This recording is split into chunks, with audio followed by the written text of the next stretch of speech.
नमस्कार, मैं विवेकानंद और आप देख रहे हैं न्यूज फॉर नेशन। बिहार में चुनाव का परिणाम आ गया है। चुनावी परिणाम में जहां एनडीए को स्पष्ट बहुमत मिल गया है, एनडीए को 125 सीटें, वहीं महागठबंधन को 110 सीट से ही संतोष करना पड़ा और ओवैसी की पार्टी ने बिहार में एंट्री ली, उसे 5 सीटें और 1 सीट निर्दलीय के खाते में गया है। तो इस तरीके से 243 सदस्यीय विधानसभा में जो सीटों की संख्या है गठबंधन के लिहाज से वो यही है। अब जो है बिहार में एक नई सरकार गठन की प्रक्रिया कार्रवाई शुरू हो गई है। आज सुबह बिहार के निर्वाचन पदाधिकारी राज्यपाल से मुलाकात कर और नए सदस्यों जो जीते हुए सदस्य हैं उनकी पूरी सूची राज्यपाल को सौंप दी है। उसके बाद बिहार में चुनावी हलचल, सरकार बनाने की हलचल तेज हो गई। बिहार के डिप्टी सीएम और भाजपा के वरिष्ठ नेता सुशील मोदी मुख्यमंत्री आवास पहुंचते हैं। उनके साथ प्रदेश के अध्यक्ष संजय जायसवाल और मंगल पांडे भी होते हैं।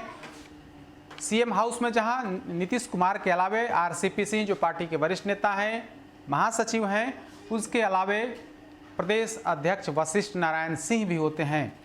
दोनों दल के नेताओं के बीच बैठक होती है। काफ़ी देर तक सरकार के गठन पर विचार विमर्श होता है। यह तय है कि बिहार में एक बार फिर से एनडीए की सरकार बनने वाली है। हालांकि एनडीए की सरकार कब बनेगी, मुख्यमंत्री के तौर पर नीतीश कुमार कब शपथ लेंगे, यह तारीख तय नहीं की गई है। लेकिन जो जानकारी है उसके अनुसार दीपावली और छठ के बीच में मुख्यमंत्री के तौर पर नीतीश कुमार एक बार फिर से शपथ लेंगे।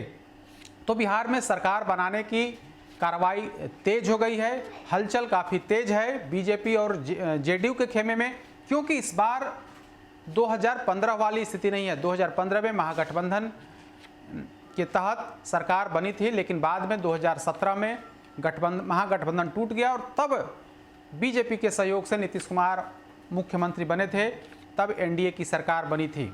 इस बार एनडीए की सरकार जरूर बनती दिख रही है, लेकिन नीतीश कुमार छोटे भाई की भूमिका में होंगे, यानी कि मुख्यमंत्री के तौर पर नीतीश कुमार तो शपथ लेंगे, मुख्यमंत्री वही बनेंगे।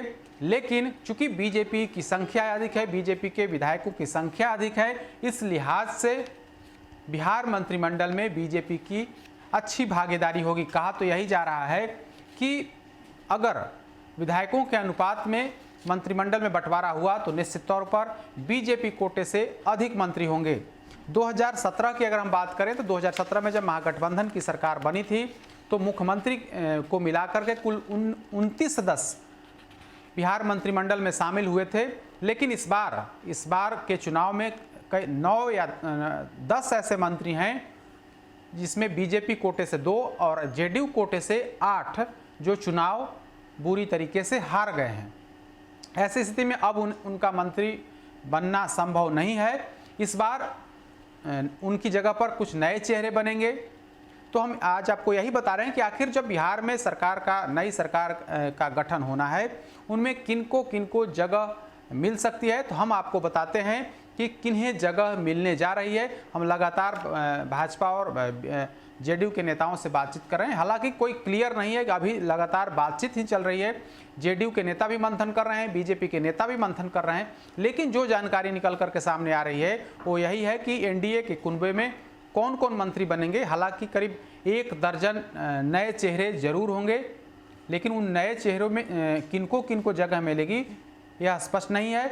जेडीयू से भी कई नए चेहरे, क्योंकि जेडीयू के ही सबसे अधिक मंत्री इस बार चुनाव हारे हैं। बीजेपी में भी संख्या बढ़ने वाली है, तो बीजेपी में भी नए चेहरों को जगह दी जाएगी। तो मुख्यमंत्री के तौर पर नीतीश कुमार होंगे। वहीं एक बार फिर से अगर एनडीए की सरकार बनती है तो डिप्टी सीएम की कुर्सी पर एक बार फिर से सुशील कुमार मोदी के बनने की पूरी गुंजाइश है। विजेंद्र प्रसाद यादव जो जेडीयू के वरिष्ठ नेता हैं, वरिष्ठतम नेता हैं और मंत्री हैं, उनके एक बार फिर से नई सरकार में जगह दी जाएगी। उन्हें मंत्री बनाने की पूरी संभावना है।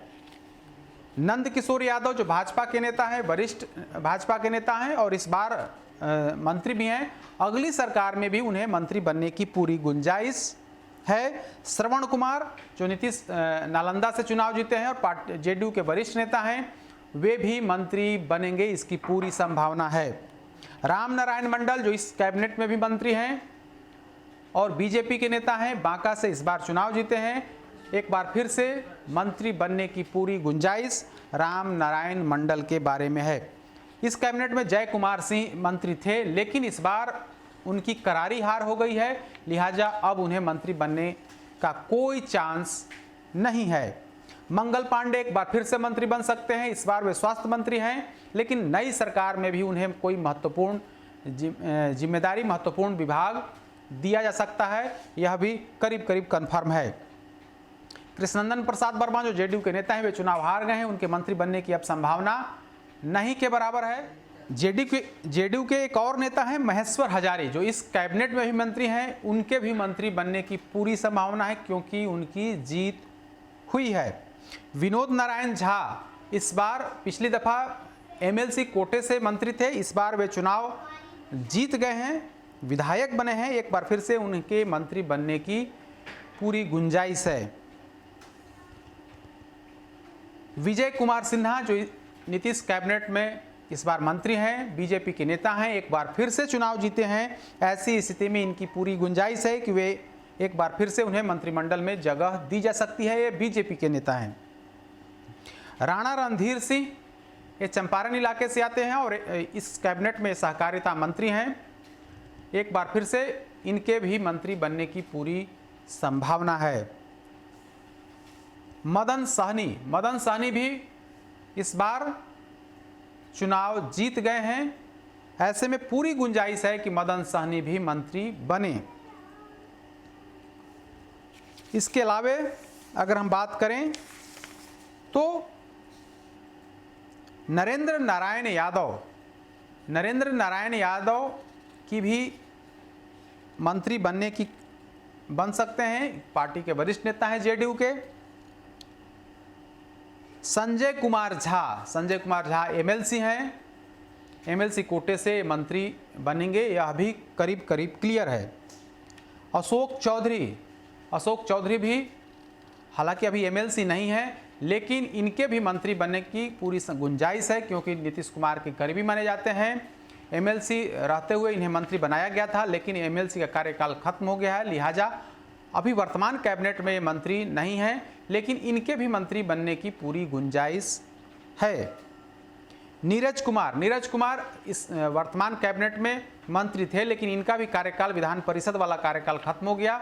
आज इनका मतगणना है और इनकी भी पूरी गुंजाइश है कि ये मंत्री बन सकते हैं। इनके अलावा कई अन्य चेहरे, करीब 1 दर्जन ऐसे नए चेहरे हैं, उनको जगह दी जा सकती है, उसमें बीजेपी और जेडीयू के हो सकते हैं।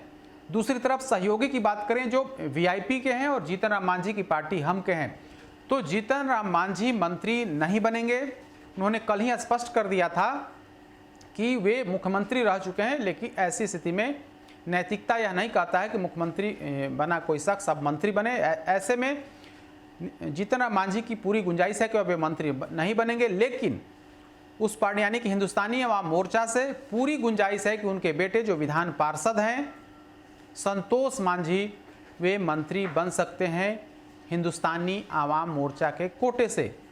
तो हमने की तरफ से मांझी के बेटे संतोष मांझी मंत्री बन सकते हैं। वहीं विकासशील इंसान पार्टी की अगर बात करें, जिसके 4 विधायक चुन करके आए हैं, हालांकि पार्टी के सुप्रीमो मुकेश सहनी चुनाव हार गए हैं, लेकिन गठबंधन में उन्हें एक एमएलसी बनाने का मतलब 1 सीट एमएलसी का भी उन्हें दिया गया है। तो ऐसी स्थिति में राज्यपाल कोटे से वे एमएलसी बन करके मंत्री बन सकते हैं।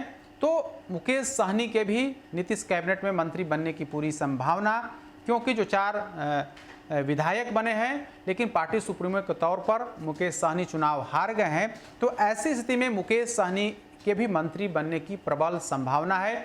ऐसी चर्चा राजनीतिक गलियारे में चल रही है। इसके अलावा करीब 10 ऐसे नए चेहरे होंगे जिन्हें नीतीश मंत्रिमंडल में, नीतीश कैबिनेट में जगह दी जा सकती है। इस पर मंथन जेडीयू और बीजेपी की तरफ से लगातार जारी है। जैसे ही क्लियर होगा हम आप तक वो खबर भी पहुंचाएंगे। अधिक अपडेट्स के लिए देखते रहिए न्यूज़ फॉर नेशन। नमस्कार।